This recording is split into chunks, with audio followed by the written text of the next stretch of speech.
Have you ever felt, like just completely overwhelmed? Like with all the information flying around? Or maybe you're facing a big decision, feeling kind of lost, even when everything else seems chaotic. It's pretty common today, isn't it? Well, today we're doing a deep dive into some ancient wisdom that actually speaks right to those feelings. We're zooming in on a really key moment in the Bhagavad Gita chapter 2, which is known as Sankhya Yoga. Yeah, and to really get into it, we've looked at a bunch of stuff, some really interesting YouTube discussions for the practical side, and then dug into scholarly commentaries for the core ideas, plus academic analyses to clear up some, common mix-ups. Our goal here really is to give you the good stuff, the nuggets of knowledge, help you cut through all that noise and figure out what actually matters. Okay, so let's set the scene. Picture this. A huge battlefield. But it's more than that. It's this moment of intense personal crisis. You've got Arjuna, this amazing warrior, but he's completely frozen, paralyzed by despair, confusion. Why? Because he looks across the battlefield and sees his own family, his teachers, his elders, people he respects. He's stuck. So much sorrow, so much doubt about whether he should fight. He even has he can't do it. He suggests, begging would be better than killing these people he looks up to. You can almost feel the turmoil, right? He's asking what's really the right thing to do. He admits his mind is just totally bewildered about his duty. And that leads us straight to this crucial turning point. It's right there in chapter 2, verse 7. Arjuna basically confesses. He says he's overwhelmed by the fault of cowardice, his mind bewildered about duty. And then he says this to Krishna, and this changes everything. I am your disciple. Surrender unto you. Please instruct me for certain what is best for me. Wow, okay, that shift from Krishna being his friend to now his teacher, with Arjuna as the disciple, that feels huge. But what does that mean practically? Is it like you can't get this knowledge unless you formally say, I surrender? Or is it more about being ready inside? That's a great question. And it's something the commentaries really emphasize. Spiritual knowledge, it can't be forced on anyone. It's only really given or maybe received by those who are genuinely thirsty for it, those who are ready, qualified, People who have that real interest or curiosity. It's like honey attracts ants naturally. You don't need billboards for honey. True knowledge kind of works like that. It draws in those who are ready. So Arjuna's plea, coming from that depth crisis, it signals he's ready. And it's right at that moment, only then, that Krishna starts sharing this deeper spiritual wisdom. Okay, but let's pause there, because surrender, that word can be tricky for people, right? We need to be clear. This isn't about blind faith, and uffish, as it's called, because blind faith, that can lead to a kind of mental slavery. It stops you from asking questions, from thinking critically. It can make you a slave to emotions, really. Lots of people resist the idea of surrender because they think they'll lose themselves. So how does this Gita idea of surrender, Samarpan, how does it actually keep your freedom to think and question? Maybe even boost it? Exactly. That's the crucial difference. True surrender, Samarpan, as the Gita shows it, is actually deeply intellectual. It's not emotional mush. It stems from experience, from knowledge. And this kind of surrender, counterintuitively maybe, it grants freedom. Freedom to question, freedom to discuss. Because it's built on trust, not blind obedience. Think about it. You trust a doctor in a hospital, right? Or a pilot flying the plane. Or a bank with your money. Yeah, sure. But that's based on, their qualifications or the system working. Precisely. It's not blind. It's trust based on a concept, on their expertise, their track record. Arjuna's surrender is like that. It's intellectual. He doesn't suddenly stop thinking. He keeps asking questions. And he's specifically asking for Shreya, what's truly beneficial for everyone, universal good, not just Preya, which is just what feels good or benefits him personally. He's aiming higher for Shreya. Okay, I get that distinction. Yeah. But Arjuna's still feeling awful, right? Even after asking for guidance, he's saying he can't shake this grief. This grief that's just paralyzing him. Even if he won the whole world and ruled the heavens, it wouldn't fix it. And then the text says, Krishna looks at him, listens to all this sorrow, and smiles. What's that about? Seems a bit odd. Yeah, that special smile gets talked about a lot. It's really profound. It's not Krishna laughing at Arjuna's pain, not at all. It's a smile of deep compassion. It sees beyond the surface level sorrow to the root cause underneath, which Krishna identifies as ignorance. See, true compassion wants to cure the suffering, not just wallow in it with you like sympathy might. It doesn't get totally sucked into the mind's drama, its illusions. So Krishna's first instruction right after that smile is quite direct. He says, you grieve for those who are not worthy of grief, and yet you speak words of wisdom. Ooh, sharp. Right. And then the wise grieve neither for the living nor for the dead. This hits hard, even today. How often does our sorrow come from our ego, from thinking we know best when maybe we don't see the full picture? Yeah, like worrying about things that in the grand scheme don't matter that much. We all do that. Grieving over spilled coffee, metaphorically speaking. Exactly. And that compassionate challenge, cutting through Arjuna's sort of self-created fog of ignorance, it sets the stage perfectly. It leads right into the core teachings of this chapter, Sankhya Yoga. This is where the Gita really starts building that path to inner strength. Okay, so where does Krishna start? He goes right to the foundation, the absolute basics, the difference between the soul and the body. He explains, look, the body, it's temporary, it's perishable.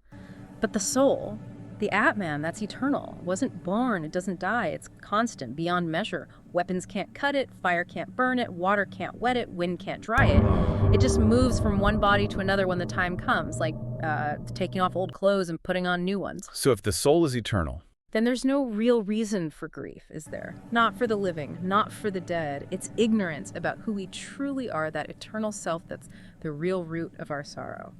And right from that understanding, Krishna pivots to duty, action, specifically selfless action, nishkama karma. He reminds Arjuna, look, you're a warrior. Your duty, your dharma is to fight in this righteous war. He says, doing that duty is virtuous, it opens the doors to heaven. But shrinking from it, that brings dishonor. okay, nishkama karma, selfless action. This is a big one, and I know it gets confusing, especially that famous verse, Karma Yoga Karaste. The one about having the right to the action, but not the fruits. People often take that to mean, like, just don't care about results in anything you do, whether it's your job or whatever. Is that right? That's a really common interpretation. But many scholars argue it's, well, a bit of a misunderstanding, sometimes called a great illusion when applied so broadly. The commentaries clarify it's not a blanket rule for every single daily task, like answering emails or, washing dishes. Specifically in this context, it refers to actions aimed at realizing the ultimate reality, the eternal essence, what the Gita calls sat. Ah, okay. Actions for spiritual growth, essentially. Exactly. For those kinds of actions, the fruit isn't some external reward like money or fame. The fruit is the knowledge of sat itself. It's an inner transformation. So your right is to perform the action dedicated to that higher purpose. The result, the fruit, is the inner knowing, the connection to the eternal. That kind of action and its fruit is considered imperishable because sat itself is imperishable. That makes more sense. So it's about the intention and the goal of the action, not just ignoring whether your project succeeds or fails at work. Precisely. It helps distinguish where that deep detachment from outcomes is truly transformative versus just, doing your job well. And this naturally leads into overcoming attachment, mo, delusion, and mamata, possessiveness. The Gita says this clinging to results, to people, to pleasures, that's what causes suffering and stops us from doing our duty properly. And this is where Sankhya Yoga and Buddha Yoga become the practical tools. Sankhya gives you the what? The analytical knowledge, the soul-body distinction. Right, the understanding. And then Buddha Yoga is the how, the yoga of intelligence. Yes, exactly. That's where the rubber meets the road. It's the science, the art of acting with that understanding without getting tangled up in the results. It's about using your intellect, your moody, to guide the mind, to keep it from chasing after those fruits of action. When you act with that kind of detached intelligence, the actions stop being binding, creating a more karma, more entanglement, and become liberating. Liberating, I like that. And the intellect of someone on this path, it's described as nishatmika buddhi, resolute, single-pointed, focused. Resolute and one-pointed. That sounds amazing in today's world, with distractions everywhere. Doesn't it? Focused on that one goal, realizing sat, the ultimate truth. Contrast that with irresolute intellects. The Gita says they're many-branched and endless, pulled in a million directions by countless desires and potential outcomes. Okay, so using this Buddha Yoga, this intelligent, detached action, that's the path to peace. That's the path. Inner peace, the Gita says, comes from controlling the senses, not letting them run wild, and fixing the mind on that higher reality, the divine. And it also lays out this really clear chain reaction of how things go wrong, the downfall cycle. Oh yeah, tell us about that. It starts simply, just thinking about sense objects, things you want or enjoy. That leads to attachment. Attachment breeds desire, wanting it more, needing it. When desire is blocked, what happens? Anger. Anger clouds your judgment. Then comes delusion, confusion about what's real or important. That messes with your memory. You forget past lessons. You forget your real self, which leads to the destruction of intelligence, your buddhi. And the final step, ruin, complete downfall. Wow, that's quite a chain reaction. And depressingly familiar sometimes, right? That small craving turning into a huge mess. Yeah. So how do you break that chain? This leads to the idea of the ideal person, doesn't it? The Sthita Prajna. Exactly. The person with a stable intellect, steady wisdom. Arjuna actually asks Krishna, okay, what does this person look like? How do they talk, sit, walk? He wants practical signs. Yeah, like how do you spot one? Or become one. And Krishna describes them. It's someone who's given up all those selfish desires that spring from the mind. They're content within themselves. They don't need external things to feel complete. They're not shaken by sorrow, and they don't chase after pleasure. They're free from attachment, fear, and anger. Sounds like ultimate emotional resilience. It really is. Krishna uses this great analogy, a tortoise. A tortoise? Yeah, how a tortoise can just withdraw its limbs into its shell whenever it senses danger. The Sthita Prajna, the person with steady wisdom, can do the same with their senses. They can withdraw them from sense objects when faced with the danger of attachment or distraction. Ah, okay. Pulling inward for protection. Right. They remain unattached, balanced, they don't get overly excited by good fortune, and they don't despair in adversity, they just are. Stable. There's another fascinating verse about how their perception differs. It says, what is day for most people? You know, chasing worldly things, sensory stuff, that's like night for the self-controlled sage. They're not engaged in that frenzy. But what is night for most people? Things like self-reflection, inner work, seeking spiritual insight, that's day for the wise sage. That's when they're truly awake and active. A complete reversal of priorities. And one more image, the ocean. Rivers are constantly flowing into the ocean, right? Right. But does the ocean get disturbed? Does it overflow? No, it stays pretty much the same. Exactly. The wise person is like that ocean. Sense objects, desires, experiences, they flow into them, but they remain undisturbed, tranquil. Unlike the person who's constantly agitated, trying to fulfill every desire that pops up. Okay, this is deep stuff. Let's pull these threads together now. What does all this ancient wisdom, soul, duty, detachment, stable mind, what does it actually mean for us now in our modern, often chaotic lives? How does it work as like a life management toolkit? It absolutely works as one. The Gita offers really practical ways to deal with modern problems, stress, anxiety, even violence, by addressing the root causes within us. Think about Mahatma Gandhi. He famously turned to the Gita constantly, finding strength and guidance in its verses, especially during incredibly tough times. And he's not alone. Many Western thinkers, leaders, they've also found profound insights there. It speaks across cultures and time. So what's a key practical takeaway? One huge one is mastering the mind. The Gita is very clear. Your mind can be your best friend or your worst enemy. A controlled mind listens to your inner wisdom, aligns with higher principles.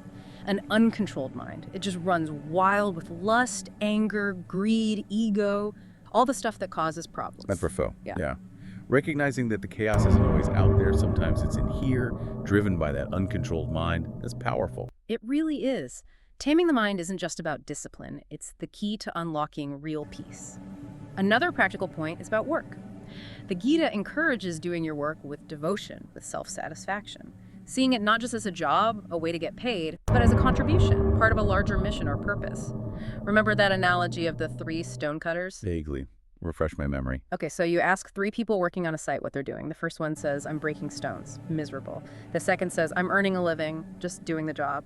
The third one looks up, eyes shining, and says, I'm building a beautiful temple. Ah, right. Same work, totally different perspective. Exactly. The third one embodies that spirit of working with dedication, seeing the bigger picture. That brings inherent satisfaction. And that downfall chain we talked about, from thinking about something nice to complete ruin, how do we manage that in daily life? By applying self-control and Vedic discernment, wisdom, the ability to distinguish between the real and unreal, the useful and harmful, recognizing that first spark of attachment or craving and consciously choosing not to feed it, breaking the chain early. Easier said than done sometimes, but seeing the whole chain laid out definitely helps understand the stakes. For sure. And the Gita also stresses balance. Moderation in everything: eating, sleeping, recreation, work. Extremes, it warns, just lead to more sorrow. Find that middle path. No burning the candle at both ends, basically. Pretty much. And circling back to Nishtama Karma, in practice, it's not about being lazy or careless about your duties. It's about doing them to the best of your ability, but without that crippling weight of ego and attachment to only the outcome you want. You do your part, offer the action, and let go of the absolute need to control the fruit, trusting in a larger process or higher power. This approach chips away at the ego, reduces that mental stress significantly. It's sacrifice in action, not renunciation of action. You're still acting, just differently. Sacrifice in action. I like Yeah, that framing. yeah. And finally, that idea of steadfastness, the nishtatnika buddhi, the resolute intellect. Yes, the power of consistency, like a single drop of water wearing away stone over time. That single-minded focus, that consistent effort towards understanding and living these principles, that's what brings profound change. And the Gita adds a reassuring point. Even a little practice of this path protects one from great fear. Even if you don't reach the ultimate goal immediately, the effort itself is never wasted. It builds inner strength, protects you from future regret. Okay, so much to think about there. Definitely. So maybe here's a final thought for everyone listening to mull over. And if this true knowledge, this understanding, really can help us see beyond temporary suffering and act with real purpose, with that resolute intellect, then what hidden sorrows might we be holding on to in our own lives? Maybe sorrows we cling to, not because they're objectively that important, but just because we haven't yet found that deeper truth at Shreya that could actually set us free. What sorrowful attachment, maybe even one that feels justified or necessary right now, might you be holding on to, perhaps thinking it's the only way, when maybe, just maybe, a deeper understanding is waiting to liberate you?